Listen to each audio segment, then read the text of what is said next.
Hello everyone, నేను మీ Pavani. Welcome back to our channel.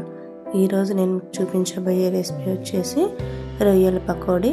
ఎంతో క్రిస్పీగా స్పైసీగా ఉండే రెసిపీ ఇప్పుడు నేను మీకు చూపిస్తున్నాను. ముందుగా నీట్గా కడిగి పెట్టేసుకున్న రొయ్యల్ని ఒక బౌల్లోకి తీసుకుంటున్నాను. దాంట్లోకి ఒక 1 స్పూన్ అల్లం వెల్లుల్లి పేస్ట్, కారం పొడి, ధనియాల పొడి, గరం మసాలా, సాల్ట్, కొద్దిగా నిమ్మ చెక్క,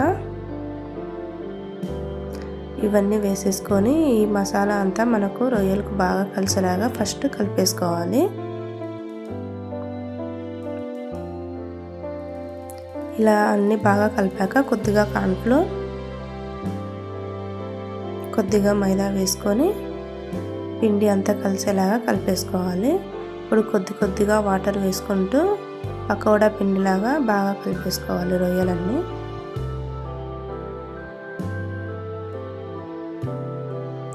ఇలా మనమంతా మ్యారినేట్ చేసుకున్న పిండిని ఒక 20 మినిట్స్ పక్కన ఉంచేయాలి.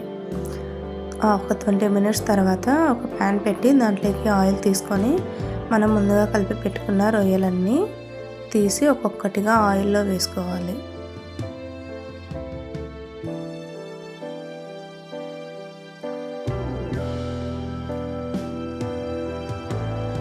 చూడండి, మనము రొయ్యలు అనేది ఒక్కొక్కటిగా వేసుకోవాలి.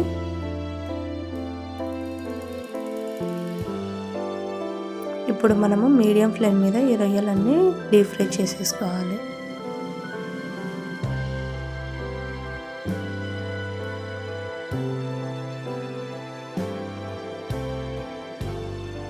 ఇప్పుడు మనము ఈ రొయ్యలన్నీ బాగా ఎర్రగా వేపుకోవాలి. ఇలా మంచి కలర్ వచ్చాక పక్కకు తీసేసుకోవాలి.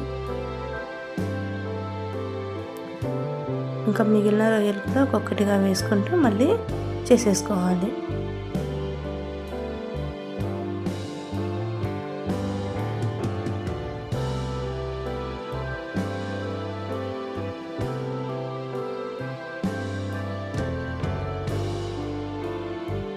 చూడండి, రొయ్యలన్నీ పకోడా ఎంత బాగా రెడీ అయిపోయాయో. చాలా క్రిస్పీగా స్పైసీగా ఉండే రొయ్యల పకోడీ సింపుల్గా తయారైపోయింది కదా. మీరు కూడా ఒకసారి ట్రై చేసి ఎలా వచ్చిందో కామెంట్స్లో చెప్పండి.